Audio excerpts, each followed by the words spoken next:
5월이 무슨 달이라고요? 5월은 가정의 달. 뭐 다른 때 같았으면 어린이 축제도 크게 했을 테고, 또 어버이날 효도 잔치도 대잔치를 열었을 테고, 이렇게 어마무시한 잔치를 했을 텐데, 2020년도는 이 눈에 보이지 않은 코로나19로 인해 우리가 뭐 부활절 예배도 축소해서 드리고, 또 뭐 입구서부터 마스크 쓰고 열 재고 막 이름 적고, 그죠? 어제도 뭐 다 여기 소독하고 방역하고, 다음 주에는 군청에서 이제 감곡면에 있는 교회들을 다니면서 지난번처럼 와가지고 확인하고 또 간답니다. 그게 뭐 다들 이 어려운 시국에 다들 고생들을 하고 있죠. 그래서 5월 가정의 달인데도 코로나로 인해 이렇게 아쉽게 지나갑니다. 사실 어린이 주일에는 누구를 못 봤어요. 어린이들을 못 보고, 어버이 주일에는 누가 많이 안 나오셨어요. 어르신들이 많이 안 나오시고, 부부의 주일은요, 애 보느라 말씀을 잘 못 들었고, 그죠? 지난주 우리 한성기 교수님 오셨는데 그냥 애들 보느라고 말씀을 잘 못 드린, 어쨌든 아쉬움이 많이 남는 5월 가정의 달입니다. 그래도 우리가 잊지 말아야 될 것은 가정이 중요하다는 거죠. 여러분, 가정이 중요하다고 믿으십니까? 이거 뭐 믿고 안 믿고의 문제가 아니라 진짜 가정이 중요하죠. 그럼 왜 이렇게 가정이 중요한가? 사실 가정은 하나님이 인간에게 주신 축복이 실현되는 공동체이기 때문입니다.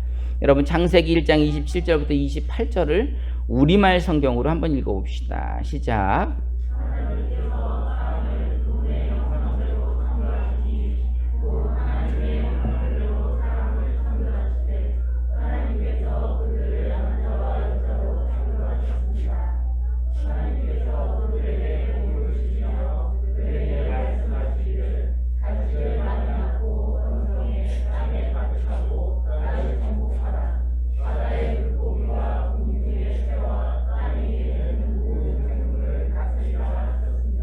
아멘. 가정은 인간을 창조하시고 그들에게 주신 그 복이 이루어지는 공동체입니다. 그리고 이 공동체는 남자와 여자를 창조하신 하나님의 창조의 섭리가 숨어 있는 곳입니다. 창세기 2장 22절부터 24절을 우리말 성경으로 읽어봅시다. 시작.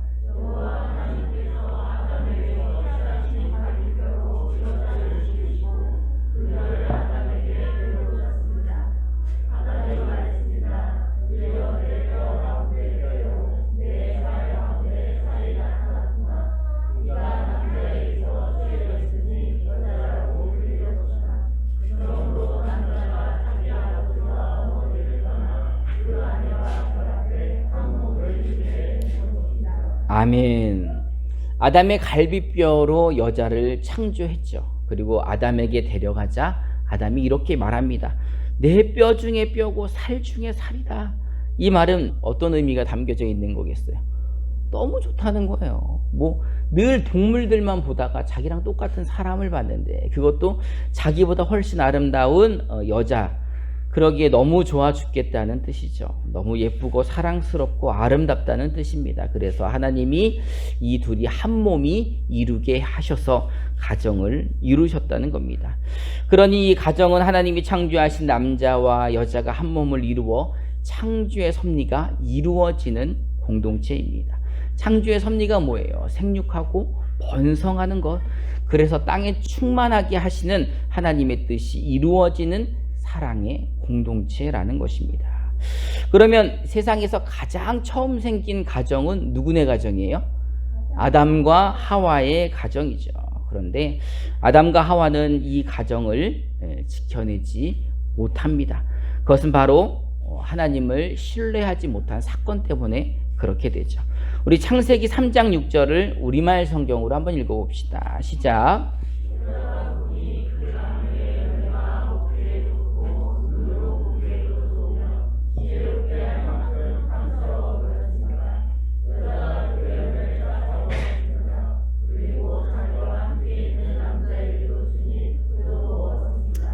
아멘. 여자가 그 나무의 열매를 먹고 남자에게도 주어 그것을 먹게 했는데, 사실은 그 열매는 하나님이 뭐 하지 말라 그랬어요? 먹으면 안 된다 그랬어요. 왜 먹으면 안 돼요? 죽으니까, 먹으면 죽으니까 먹지 말라고 말씀하신 건데 그 하나님의 말씀을 믿지 않아서 선악과를 먹게 된 거죠. 그로 말미암아 인류에게는 죄가 들어오고 그 가정은 더 이상 행복할 수가 없게 되는 겁니다. 그 죄로 말미암아 아담과 하와는 하나님이 창조하신 에덴 동산에서 어떻게 되죠? 추방하게 되는 겁니다. 이 아담과 하와는 이 에덴 동산에서 추방된 이후에 죄로 말미암아 그들은 땀을 흘려야지만 그 소산물을 먹을 수 있게 된 것입니다. 뿐만 아니라 이 가정에는 정말 끔찍한 사건이 일어나죠. 큰 아들이 둘째 아들을 죽이는 끔찍한 사건이 벌어진 거죠. 이 가인과 아벨 이후에 세상은 악으로 가득 차게 되고 하나님은 이들을 무엇으로 심판하십니까? 물로 심판을 하게 됩니다. 하나님이 이 홍수로 인하여 모든 만물을 심판하실 때 어떤 가정을 살려주시죠? 노아의 가정을 살려주십니다. 왜 노아의 가정만 살려주십니까? 하나님이 그 가정을 의롭다, 당대에서는 노아가 제일 의로운 것 같아서 그 가정을 구해주시죠. 그런데 노아의 가정도 끝은 해피엔딩은 못 됩니다. 왜 그러죠? 홍수가 끝난 다음에 이 노아가 포도로 만든 포도주를 마시고 어떻게 합니까? 취해서 자식들이 보는 앞에서 벌거벗고 누워있죠. 그래서 둘째 아들이 어떻게 해요? 그 아버지의 누운 것을 보고 흉을 봅니다. 그리고 첫째와 셋째 아들은 그것을 덮어주죠. 그래서 노아가 술이 깬 후에 둘째 아들에게는 저주를 내리고 첫째와 셋째에게는 축복을 내림으로 말미암아 이 가정은 또 깨지게 됩니다. 부모와 자녀 가운데 또 이 형제 가운데 또 분열이 일어나죠. 그 분열이 일어난 결과로 이들은 무엇을 쌓게 됩니까? 이 노아의 후손들이 바벨탑을 쌓게 되는 거예요. 이들이 바벨탑을 쌓는 이유가 뭐예요? 우리가 다시는 흩어지지 말자. 우리가 다시는 하나님이 흩어짐을 면하자. 우리 한번 우리의 힘을 한번 모아보자. 이러는 거죠. 이 바벨탑은 하나님이 보시기에 좋지 않아 인류를 뿔뿔이 흩어놓게 하는 계기가 됩니다. 우리 창세기 11장 1절부터 9절을 우리말 성경으로 한번 함께 읽어봅시다. 시작.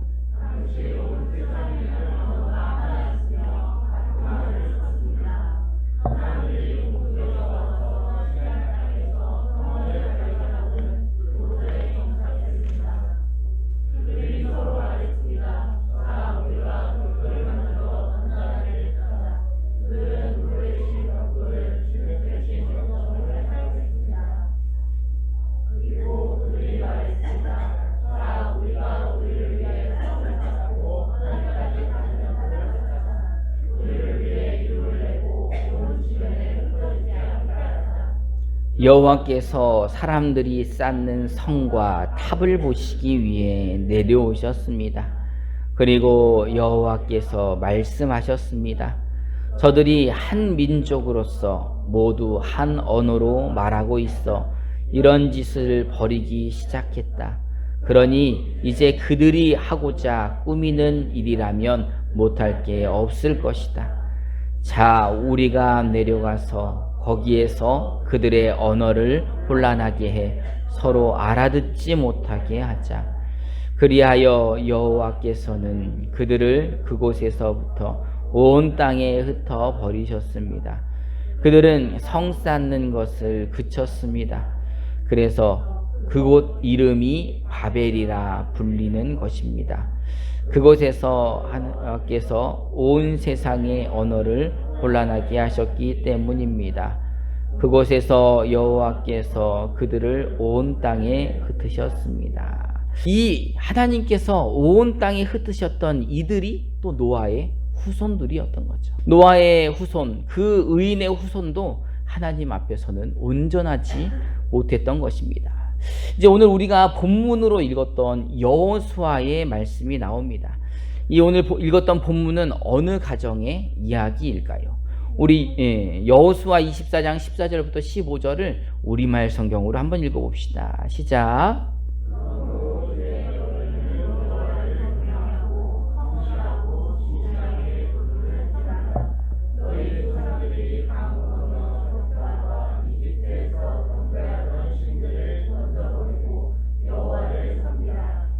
그러나 만약 너희 마음에 여호와를 섬기는 일이 내키지 않으면 그때는 너희 스스로 누구를 섬길 것인지 너희 조상들이 강 건너에서 섬겼던 신들이든 지금 너희가 살고 있는 이 땅의 아모리 사람의 신들이든 오늘 선택하라.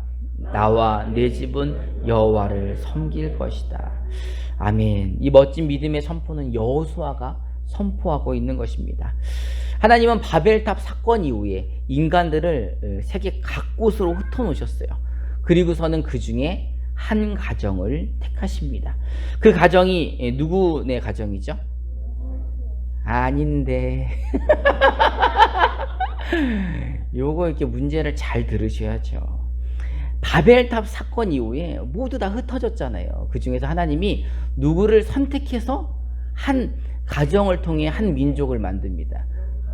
네, 그렇죠. 믿음의 조상 아브라함을 택합니다. 그리고 그 아브라함을 통해서 이삭이 태어나고 또 야곱이 태어나고 그 12아들들이 태어나는 거죠. 근데 어떻게 이 한 아브라함의 한 가정이 한 민족이 됩니까? 그 야곱의 11번째 아들 요셉이 어디에 총리가 돼요? 애굽의 총리가 되잖아요. 그래서 애굽에서 인정받아서 그 70명이나 되는 그 야곱의 식구들 모두를 고센 땅에 정착시키잖아요. 그리고 몇 년 동안 430년 동안 그 한 가정은 200만이 넘는 나라가 됩니다. 하나님이 그렇게 그들을 한 가정을 한 나라로 만드셨죠. 그리고 그들을 애굽에서 건져 주십니다. 그리고서는 이제 여호수아가 지금 말씀하는 거죠. 여러분, 애굽에서 그 이스라엘 백성들이 나올 때 어떤 기적들이 있었습니까? 여러분들이 생각나는 게 뭐가 있죠? 홍해 바다도 건넜었죠. 물이 막 갈라지고 사람들이 바다를 걸어갔던 일. 또 뭐가 있었죠? 만나와 메추라기, 하늘에서 음식이 떨어져서 그거를 매일매일 먹는 거예요. 뿐만 아니라 강팍한 바로가 이스라엘을 내어주기 위해서 하나님이 10가지 재앙을 내려주시고, 또 어떤 일이 있었습니까? 무슨 기둥? 불기둥과 구름기둥이 그들을 인도하기도 했었고, 또 막 아말렉과 전쟁에서는 해가 잠깐 멈추는 역사도 있었고, 엄청나게 많은 일들이, 엄청나게 많은 기적들이 이들이 보는 앞에서 이루어진 거죠. 근데 이 이스라엘 백성들은 그 기적들을 보고도 하나님을 신뢰했습니까? 신뢰하지 못했습니까? 신뢰하지 못해서 광야에서 몇 년을 살게 돼요. 40년을 살게 되잖아요. 이 40년을 고생하고 난 이후 드디어 이제 여호수아가 그들에게 이야기를 합니다. 이제 모세는 죽었고 여호수아가 그 뒤에 그들의 지도자가 되어 그들에게 믿음의 쐐기를 박는 말을 합니다. 지금 이 순간부터 너희 이집트로 갈 사람들은 가. 이집트의 신들을 믿으려면 믿고 가나안 땅의 신들을 믿으려면 믿어. 하지만 나는 뭐 하겠다고요? 나와 내 집은 여호와를 섬기겠다라고 담대하게 선포를 하는 것입니다. 여러분 멋지죠? 근데 이 여호수아의 자손들도 계속 하나님을 잘 섬겼을까요? 그러지 못했어요. 여호수아의 자손들도 사사시대 때 늘 하나님께 불순종하고, 또 하나님께 혼나면 회개하고, 하나님이 회복시켜주고, 또 잘못하고, 이게 반복되었죠. 그럼 왕정시대 가가지고는 잘 섬겼습니까? 사울 왕과 다윗 왕과 솔로몬, 그 밑에 왕들이 섬겼을 때는 하나님을 잘 섬겼나요? 아니요. 그러지 못했어요. 믿음이 좋은 다윗 밑에서 믿음이 없는 솔로몬 같은 왕이 나오고, 또 뭐 솔로몬 밑에 나오는 왕들도 마찬가지고, 또 믿음 없는 아버지 밑에 믿음 있는 아들이 나오기도 하고, 이거는 우리가 알 수가 없었던 거죠. 그러면 결론이 뭡니까? 결론. 범죄한 인간의 가정은 온전히 누구를 섬기지 못한다? 하나님을 섬기지 못한다.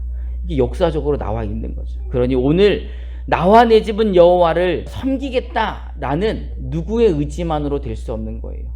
여호수아의 의지만으로 그게 될 수가 없는 겁니다. 그럼 우리는 어떻게 해야 될까요? 우리는 사도 바울의 고백에서 해답을 찾아야 될 것 같습니다. 로마서 8장 1절부터 2절을 개역 한글로 한번 읽어봅시다. 시작. 그러므로 이제 그리스도 예수 안에 있는 자에게는 결코 정죄함이 없나니 이는 그리스도 예수 안에 있는 생명의 성령의 법이 죄와 사망의 법에서 너를 해방하였습니다. 아멘.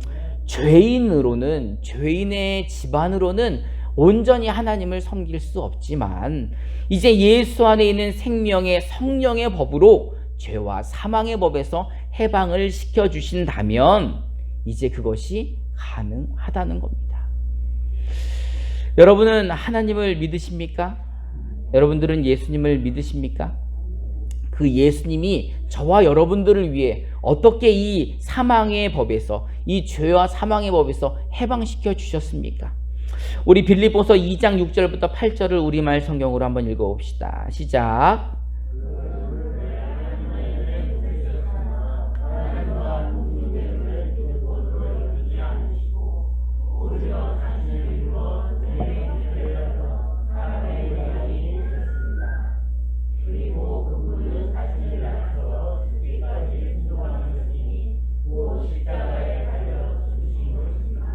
아멘. 여러분, 예수님이 원래 누구십니까? 하나님의 아들이죠. 하나님과 동등한 위치에 계시는 삼위가 일체이신 그 하나님이신 예수님께서 하늘 영광을 버리시고 이 땅에 인간의 몸을 입고 내려오셨죠. 그리고 인간으로 사시다가 십자가에 못 박혀 돌아가시고 부활하심으로 말미암아 어떻게 하셨습니까? 우리를 죄에서 자유케 하여 주시고 그 의를 덧입혀 주시고 예수를 믿는 자들에게 하나님의 자녀가 되는 권세를 주셨습니다.